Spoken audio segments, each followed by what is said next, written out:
la próxima beatificación de don Saturnino, que fue párroco y arcipreste de Talavera, párroco de esta parroquia, hoy nos va a dirigir la palabra don José María Alsina Roca.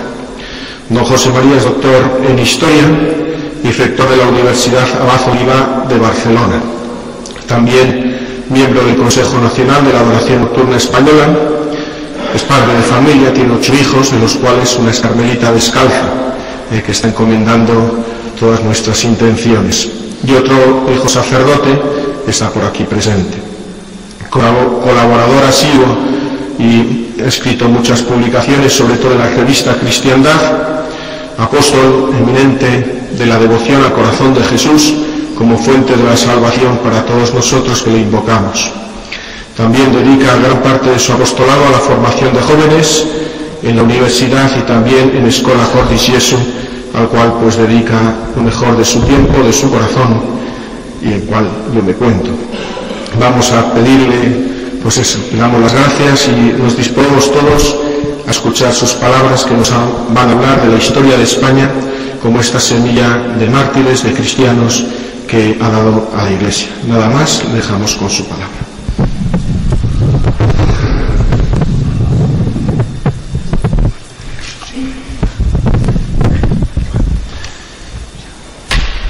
En primer lugar, agradecer al señor cura párroco la invitación a dar esta conferencia.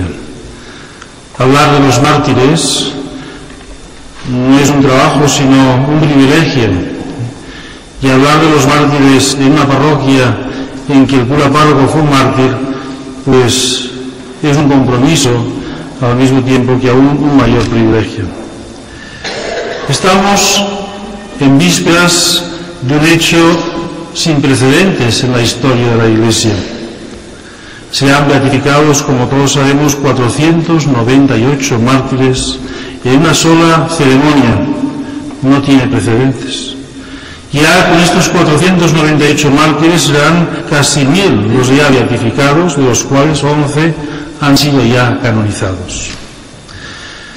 Aunque generalmente las estadísticas en las cosas de Dios no son importantes, sí que es importante en este caso recordar lo que ustedes saben, pero que me parece ahora, para empezar, tenerlo presente. Son más de 10.000 mártires aún no beatificados, no reconocidos por la Iglesia, pero que están identificados. Más de 10.000 que murieron en testimonio de su fe aquí en España.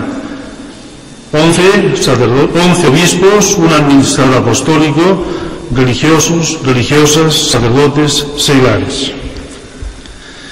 Dieron su vida en testimonio de su fe, muridos por el amor a Cristo y a su Iglesia. Este hecho tan impresionante que estos días estamos recordando y reviviendo nos lleva a hacernos una serie de preguntas. ¿Cómo ha podido ser esto?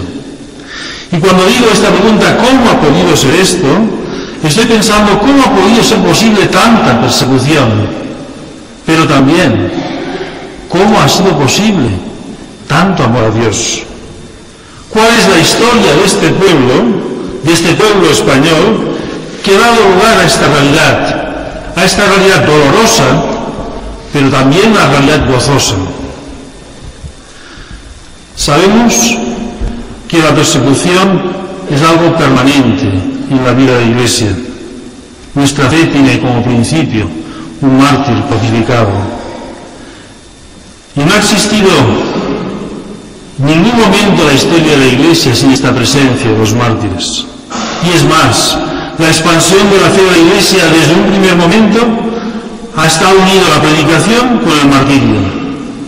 Recordando aquella frase tantas veces repetida, la sangre de los mártires ha sido semilla de cristianos. También es bueno recordar aquello que nos dice San Agustín, pensando en lo que ha sido la historia del mundo y viendo realmente aquello que ha sido como más intrínseco y central de qué ocurre en el mundo. En el mundo ocurre que se han encontrado dos amores: el amor a Dios junto o contra el amor a sí mismo, enfrentándose hasta Dios. Entre aquellos que han puesto a Dios como centro de su vida y aquellos que han visto a Dios como aquel que es el origen y causa de todos sus males. Solamente viéndolo así se explica este odio. Solamente podemos odiar aquello que vemos como malo. Y si ha habido este odio a Dios y a su Iglesia y a los mártires que han muerto como consecuencia de este odio, es porque por el corazón de los perseguidores ha penetrado este odio a Dios, viendo a Dios como algo realmente que es el causante de sus males. Solamente podemos entender esto pensando que realmente es la insidia satánica que desde el principio de la historia de la humanidad quiere que el hombre desconfíe, no crea en el amor que Dios le ha tenido. En este mundo moderno, tantas veces esto ha ocurrido. Tantas veces el poder se ha presentado como un poder enfrentado a Dios y ha dado ocasión a tantos mártires. Pensemos pues en la Revolución Francesa, en lo que ocurrió en Rusia, en México, en España. Pero ahora no vamos a hablar de este odio, sino vamos a hablar del amor a Dios que han tenido estos mártires. Amor primero, que es el mismo amor de Dios a los hombres, que ha tenido una especial providencia para este pueblo español. Amor manifestado de tantas maneras.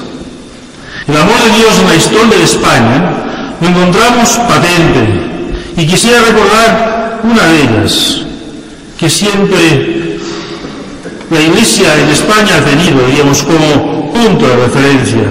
Son aquella promesa del Sagrado Corazón de Jesús al Padre Hoyos: reinaré en España con especial predilección. Este reinaré en España, que muchos recordarán, inscrito en tantas placas, en tantas casas, en tantos hogares y en tantas imágenes que presidían y presiden, algunas de ellas aún, plazas y calles de distintos pueblos y ciudades de España. Este reinaré que ha resonado en el corazón de tantos españoles, y porque lo tenían en el corazón, lo pudieron tener en sus labios en el momento de su muerte. ¡Viva Cristo Rey! Estaban recordando esta promesa del corazón de Jesús y al mismo tiempo también estaba anunciando que este reino un día será una realidad. Pero este, siendo tan importante, no es el único testimonio de la providencia que ha tenido Dios sobre nuestro pueblo. A lo largo de toda la historia se ha ido manifestando esta providencia. Si ante esta afirmación de que Dios ha tenido esta especial predilección por España, alguien pudiera pensar que estamos haciendo de Dios, para entendernos, un nacionalista españolista, yo diría que estaría muy equivocado. Sería contrario a nuestra fe pensar que Dios no mira con detalle, no está indiferente a nuestras vidas. Tiene una especial providencia de cada uno de nosotros. Pues si tiene una especial providencia de cada uno de nosotros, también la tiene, no faltaría más, de nuestras familias, de los pueblos, de las naciones. La historia de nuestro pueblo es una historia de fe, que va unida con tantos aspectos y tantas circunstancias. No es extraño, por otro lado, nadie tenía que sorprenderle que esto fuera así, que pudiera ser así. Nuestra fe, la fe cristiana, va unida a la elección de un pueblo, del pueblo escogido, del cual se le promete el Mesías. Y Dios, a lo largo de la historia, ha tenido especial cuidado de los pueblos, y ha tenido una especial providencia, y una especial, diría, también vocación para cada uno de los pueblos que han aceptado esta fe. Nosotros hoy estamos aquí porque hemos recibido una fe a través del bautismo, pero que haya sido posible este bautismo es debido a que nuestras familias nos trajeron a la Iglesia y han vivido en un pueblo cristiano. Hay que decir con toda rotundidad y con toda convicción que sin los mártires hoy no estaríamos aquí, no simplemente recordándonos, sino muy probablemente nuestra fe quizá no estaría presente en nuestras vidas. Por lo tanto, tiene que ser algo que esté lleno nuestro corazón, rebosando nuestro corazón de agradecimiento a los mártires y de agradecimiento sobre todo a esta providencia de Dios a lo largo de toda su historia, que ha tenido, digamos, este cuidado, que ha hecho posible que este pueblo español, en un momento determinado, trágico de su historia, diera esta manifestación tan grande de su fe. Recordando la promesa a la cual antes hacía referencia, reinaré en España. Alguien podría decir, tal como estamos, un pueblo que parece, digamos, que la increencia se extiende en todos los ámbitos. Es posible decir que esta palabra ya se está cumpliendo, esta promesa. Y miren, de algún modo podemos decir que sí, misterioso. Pero este modo sobre todo evidente en el momento del martirio, tantos mártires, ningún pueblo ha dado tantos mártires en tan poco tiempo. ¿No es esto una forma de hacer realidad esta promesa de reinar en España? Dios sabe cuáles serán los planes que tiene Dios sobre nuestra patria y cuáles serán realmente los beneficios de la intercesión de estos miles de mártires que están en el cielo para que su sangre realmente caiga fructuosamente sobre nuestras vidas, es decir, su testimonio de fe y de amor. Vamos ahora en el tema que nos ha sido encomendado, es decir, hacer un recuerdo de esta historia de nuestro pueblo y viendo realmente cómo Dios ha tenido una especial providencia. No se trata de simplemente recordar las grandezas que han sido, sino se trata sobre todo de tener un corazón agradecido, que Dios realmente ha tenido esta providencia con nosotros, un corazón agradecido y una fe esperanzada. Dios ha tenido esta providencia con nosotros, y por lo tanto Dios ha mostrado este amor para este pueblo, y esto es lo que nos vuelve a tener esperanza, a pesar de que los nubarrones están realmente encima de nuestras vidas. La historia de España es una historia admirable. Sin embargo, no quiero ocultar que junto con esta historia admirable también hay historia de infidelidades, de tibiezas, de frivolidades e incluso de lucha contra esta fe. Pero este no es el tema elegido. Hoy recordamos la fidelidad de esta Iglesia a la providencia de Dios. Por otro lado, también tendríamos que recordar que no siempre el martirio ha venido precedido de una vida ejemplar. Muchos mártires, y se afirman repetidas veces y con fundamento, si antes de su martirio ya podía haber sido, digamos, su vida merecía después de haber sido elevado a los altares porque era una vida de santidad. Así es. Y como este ven de Dios como un regalo que les hace a estos santos ya, que es el regalo del martirio. Sin embargo, hay casos que vemos biografías, y esto ha ocurrido a lo largo de toda la historia de la Iglesia y también en nuestros mártires, que su vida realmente no fue una vida ejemplar. Al principio, en la historia de la Iglesia, cuando surgen en época romana los primeros mártires que llegaron al martirio no siendo precedidos por una vida ejemplar, se inició una polémica. Y los gnósticos decían, estos no son verdaderos mártires, son unos hipócritas. No vivieron santamente y sin embargo después hicieron alarde de su amor a Dios dando su vida. No había sinceridad. Sin embargo, la Iglesia no aceptó este criterio, sino todo el contrario. Aquellos que no habían llevado una vida ejemplar y finalmente dieron su vida por amor a Dios y en testimonio de su fe, son quizá los más grandes mártires, porque en ellos brilló la gracia de Dios sobre la fragilidad humana. Porque el martirio es esto, no es fundamentalmente un acto de heroísmo, que también lo es, si es un acto de amor, un acto en que el amor de Dios se queda manifiesto en la vida del mártir. Y digo esto pensando en la historia de España, que si alguien dijera, en esta historia de España también hay muchas infidelidades, esto no nos importa ahora. Nos importa realmente cómo la gracia de Dios ha triunfado tantas veces en esta historia de España y se ha manifestado en grandes gestas en favor de la fe y de la Iglesia. Y así, de este modo, se manifiesta que no es la gloria de los hombres, sino la gloria de Dios a la cual nos estamos refiriendo. Y esta gloria de Dios se manifiesta en nuestra historia. España, como todos sabéis, fue evangelizada por dos apóstoles, Santiago y Pablo. Hay muchos motivos, ahora no vamos a entrar en ellos para poderlo afirmar. Y según la tradición, también es sabido, con especial dificultad, fue realizada esta evangelización por la dureza de aquellos pueblos. Pero esta especial providencia que Dios ha tenido a lo largo de su historia se manifiesta desde el inicio. En este caso, con nada menos con la presencia de la misma Virgen, que viene a alentar a Santiago para que continúe en su evangelización.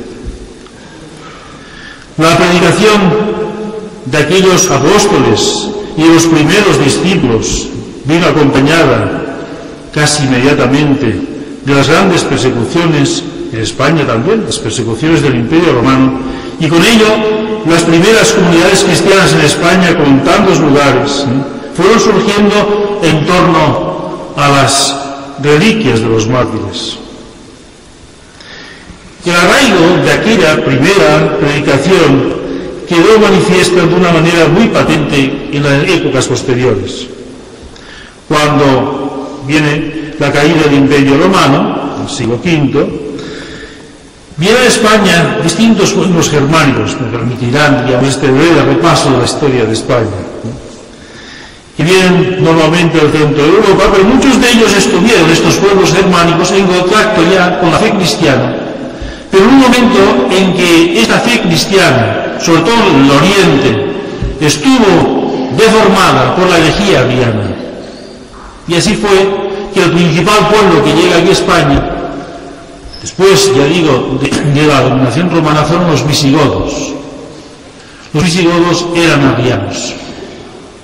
Y pronto se dieron cuenta, los reyes visigodos, cuando empiezan a construir aquella nueva sociedad, que es una sociedad dividida, una sociedad en que la mayor parte del pueblo hispano-romano era cristiano, según la fe de la Iglesia católica, mientras esta minoría dominante, los visigodos, eran arrianos.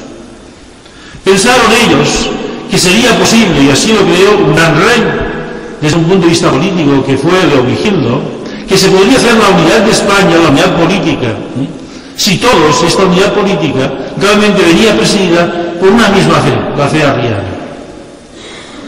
Y así intentó, mediante distintas formas y distintas leyes, que el arrianismo fuera penetrando en España.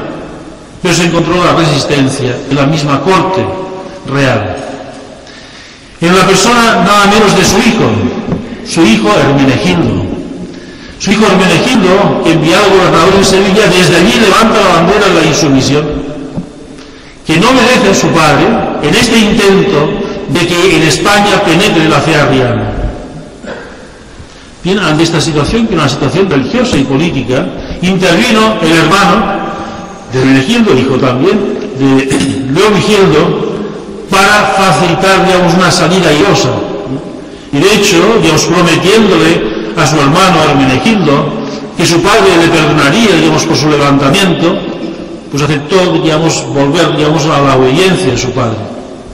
Pero una vez lograda, digamos, esta obediencia, fue obligado a dar testimonio de que él aceptaba la fe arriana. Como consecuencia de ello, murió mártir. Tenemos un primer mártir, después de los mártires de la época romana, un nuevo mártir, Hermenegildo, que tendrá una gran importancia. ¿Por qué? Porque años después, en 589, se reunía en Toledo un concilio, el tercer concilio, de allí nada menos Recaredo, el hermano del mártir, que entonces era rey. Él, junto con toda la corte, abjuran del arrianismo y profesan la fe católica. Allí estará un gran santo, San Leandro, realizando un sermón en el cual, digamos, ya no simplemente, digamos, expresa la alegría de la Iglesia por contar realmente con un pueblo ya todo él católico, sino al mismo tiempo profetiza que esta Iglesia tendrá una gran expansión y va a evangelizar a otros pueblos. Es un momento importante para la historia de España. Empieza, digamos, en que la fe católica se hace presente en todos los ámbitos, desde el 589. Pero aquella monarquía visigótica era una monarquía que desde un punto de vista político tenía grandes debilidades, grandes rencillas internas, y como consecuencia, cuando en el norte de África, como consecuencia de la expansión musulmana, están allí los bereberes ansiosos de penetrar en este reino que tenía gran fama, digamos, por sus riquezas, ¿sí? Pues los bereberes vendrán aquí a España aprovechando las divisiones internas sin grandes resistencias. Y así nos encontramos en el 711, que empieza la invasión musulmana. Una invasión que en principio no tenía el propósito de invadir toda la península, sino simplemente hacer pues, un saqueo, llevarse lo que se pudiera. Pero se ve que realmente las autoridades políticas no están unidas y cede la resistencia, y al cabo de pocos años aquellos musulmanes bereberes han ocupado toda la península. Y no solamente han ocupado toda la península, sino que penetran más allá de los Pirineos y tuvieron que llegar hasta Poitiers, donde allí por Carlomagno fueron detenidos, 732, pocos años. Desde aquel momento empieza, digamos, ya la resistencia frente a este avance musulmán. Fíjense que fue un momento decisivo en la historia de toda la cristiandad. ¿Por qué? Porque si el poder musulmán llega a penetrar en toda Europa, hoy nos encontraríamos con una Europa semejante a lo que es el norte de África, en que ha desaparecido toda huella de la fe cristiana. Pero no fue así. No simplemente porque fueron detenidos, sino que después de España empieza a surgir la resistencia, que es lo que conocemos con el nombre de la Reconquista, a partir prácticamente de los mismos años. Aquellos núcleos que en distintos lugares del norte de España resistieron a la dominación, no la aceptaron y empiezan a preparar la Reconquista. Serán 8 siglos de Reconquista, 8 siglos que han marcado en todos los sentidos la historia de España. De los 20 siglos de nuestra historia, tenemos 8, que es una guerra contra el poder musulmán. Una guerra en la cual se lucha naturalmente por la independencia, pero se lucha sobre todo y ante todo porque España vuelva a su fe cristiana. Hay conocimiento de lo que ha ocurrido en el norte de África. No ha quedado signo, y a veces olvidamos que las cristiandades del norte de África fueron cristiandades importantísimas. Allí nació nada menos que San Agustín. No quedó nada. Lo barrieron todo. No han quedado ni las iglesias. Y España estuvo, digamos, en trance de que esto pudiera ocurrir, y evidentemente hoy no estaríamos aquí. Y Dios tuvo esta especial providencia de que resistieran nuestros antepasados. Pero no simplemente resistieron las montañas y organizaron la Reconquista, sino también aquellos que quedaron en la zona dominada por el poder musulmán, los llamados mozárabes. Esos también llegó un momento que vieron cómo todos ellos iban adoptando de momento las costumbres, el modo de vestir, la lengua de los dominadores. Y vieron que como consecuencia de todo este proceso terminaría finalmente por también perder la fe. Y surge en Córdoba, en el siglo X, una resistencia tenaz, una resistencia de enfrentamiento con aquella situación, y son los mártires cordobeses, nuevos mártires, siglo X. Estos mártires fueron decisivos para la historia de España, para que después, cuando llegara la Reconquista, se encontraran que la Iglesia no había desaparecido. Si no, nos hubiéramos encontrado, diríamos, que sí, al cabo de los siglos, cuando fuera avanzando de distintos núcleos la reconquista, hubieran llegado a lugares en que no había los signos de identidad cristiana. Gracias, una vez más, a los mártires. 8 siglos. Estos 8 siglos, como han notado historiadores muy diversos, vienen, digamos, coronados por otra gesta, una gesta que es la gesta más grande que ha realizado España. 1492 es conquistado el último reducto musulmán, Granada. Y en los mismos campamentos, en el campamento de Santa Fe, allí está la reina Isabel la Católica, que Dios quiera que un día también veamos los altares. La reina Isabel firma las capitulaciones de Santa Fe con Cristóbal Colón. Aquello es el principio no de la conquista, sino de la evangelización de América. Y una fe se extenderá como no se había extendido desde la época de los apóstoles. Las grandes expansiones de la fe católica fueron la época apostólica y en segundo momento cuando vino la evangelización de América. Realmente gesta que hoy día, digamos, por tantos motivos, digamos, tergiversada, ejemplar. El legado de aquella fe. Cuando yo he estado viviendo una época larga en América y después he tenido ocasión de visitar distintos países y siempre uno saca la misma experiencia. Qué fe la de aquellos pueblos. México, Chile, Santo Domingo, Argentina, qué fe. Y aquella fe tan profunda es la fe que predicaron aquellos españoles, tantos misioneros que fueron. Muchas veces después, con poca presencia, porque había pocos sacerdotes, y a veces con una vida moral también que dejaba mucho que desear, pero aquella fe, ¿cómo arraigó? Y es la fe, digamos, que de alguna manera se extiende cuando después de 8 siglos se ha estado luchando por esta fe. Esto es nuestra historia, y es una historia que no tiene parangón en ningún otro país europeo.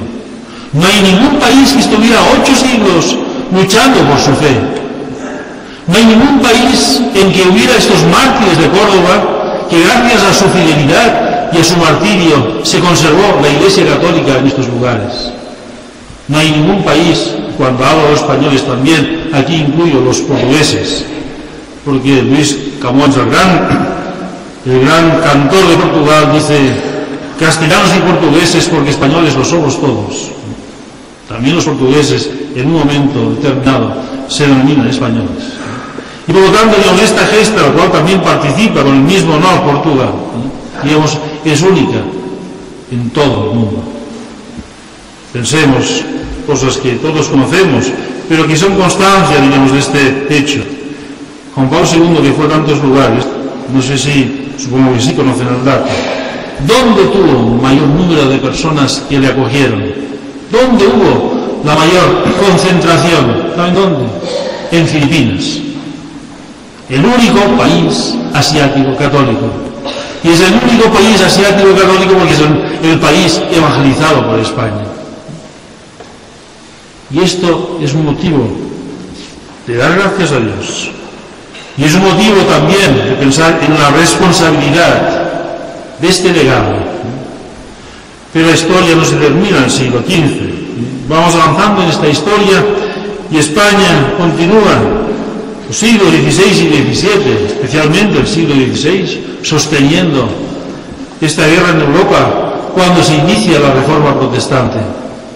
Guerra que muchas veces es guerra con ejércitos, pero también guerra, parecido de algún modo, de sus santos, con San Ignacio, con Santa Teresa. Santos que tienen esta importancia tan crucial en la vida de la Iglesia, que sin ellos realmente, digamos, la Reforma no se hubiera realizado. Y el siglo XVII, que para España, desde un punto de vista político y sobre todo económico, es bueno, diríamos, pensarlo así desde un punto de vista económico, porque muchas veces habrán oído decir España sí conquistó América para saquearla por sus oros y su plata. Pues miren, esto no es así. Porque España, en el siglo XVII, que tenía todas aquellas colonias estaba arruinada, fue un desastre. Fuimos muy malos administradores. Y yo les diré, gracias a Dios. Tuvimos otras preocupaciones, no tuvimos la preocupación de administrar aquel tesoro que venía de España, venía de América. Pero el siglo XVII, que es un momento, diríamos, económicamente desastroso, la hacienda española está en quiebra. Sin embargo, el siglo XVII, cuando España empezó su decadencia, ya diríamos en aquel momento, pues Inglaterra y Francia sobre todo, pues le iban a tomar, diríamos, la delantera. Sin embargo, España, el siglo XVII, es el siglo en que se manifiesta, digamos, su arte cristiano con mayor esplendor. Y que hubiera realmente cantidad de pintores y escultores, ¿sí?, que manifestaron con su arte realmente la fe, no simplemente deriva de que hubiese aquellos genios, sino de que había una fe muy arraigada del pueblo español, que era capaz que surgiera de aquel pueblo aquellos genios que continúan siendo hoy la admiración de todo el mundo. España, sus grandes pintores, sus grandes literatos, sus grandes escultores, todos ellos, digamos, dan testimonio de la fe de un pueblo. Esta situación del siglo XVII, desde un punto de vista religioso, no tiene el mismo carácter en siglos posteriores.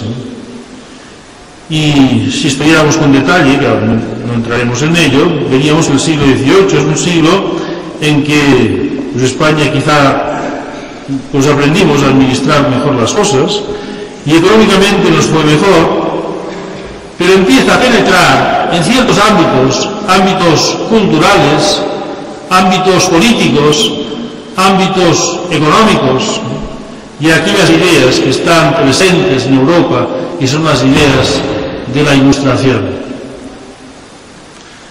Es el siglo pues, de la expulsión de los jesuitas en tiempos de Carlos III.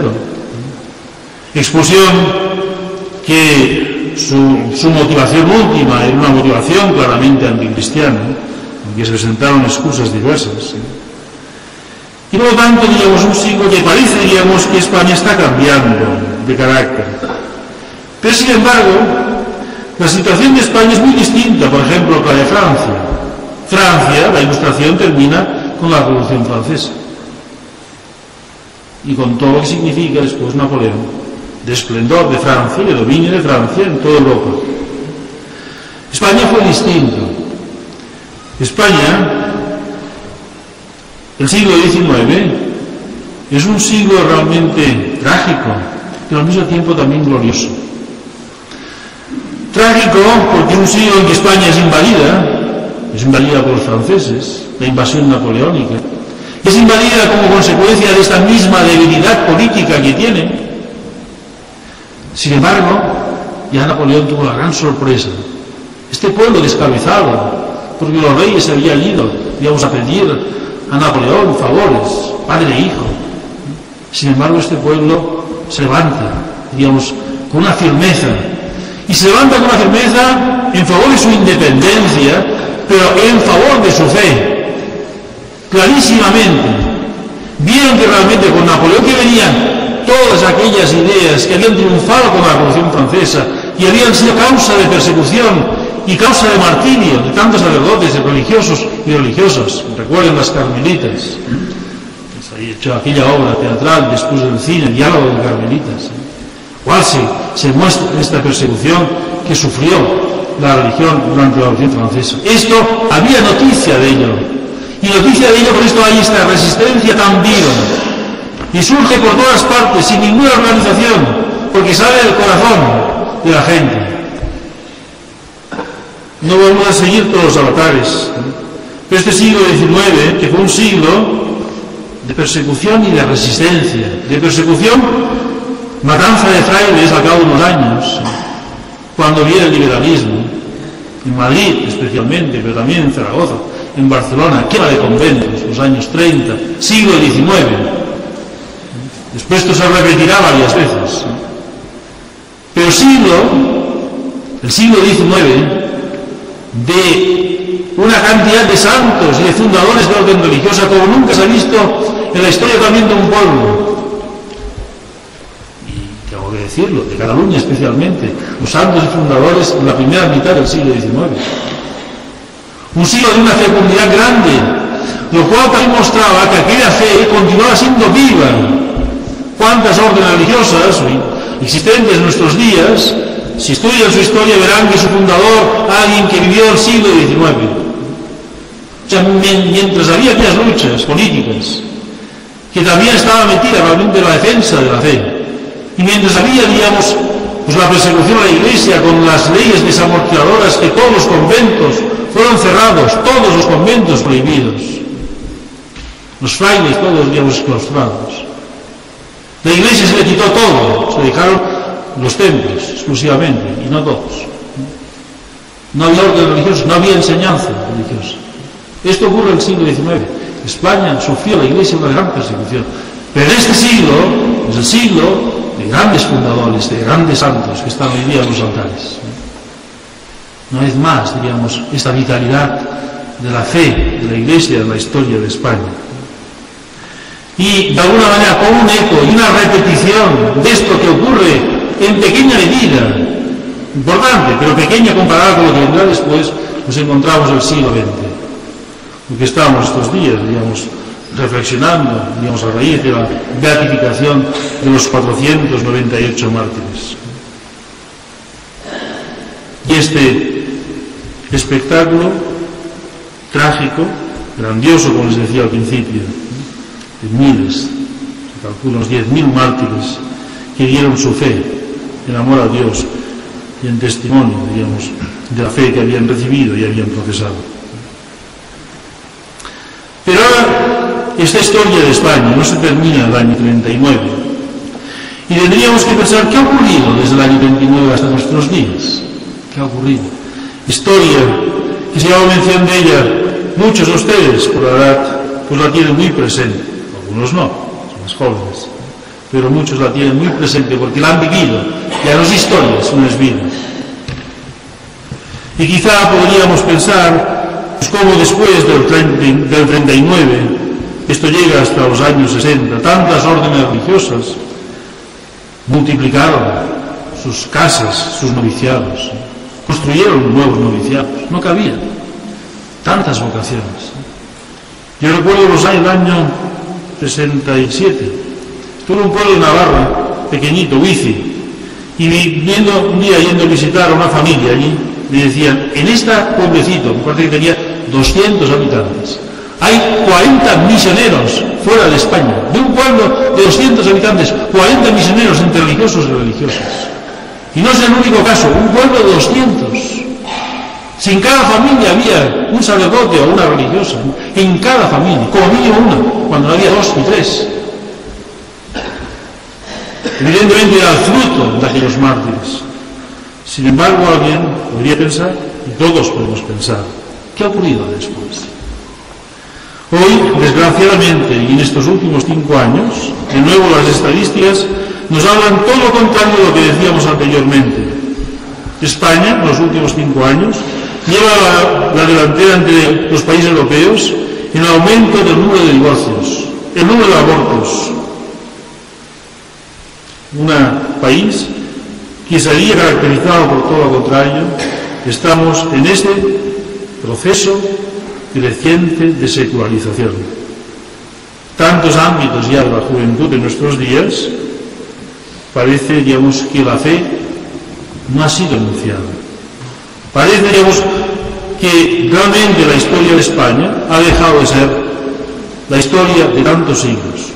Me permito leerles unas palabras de Menéndez Pelayo, con que termina su famosa historia de los heterodoxos.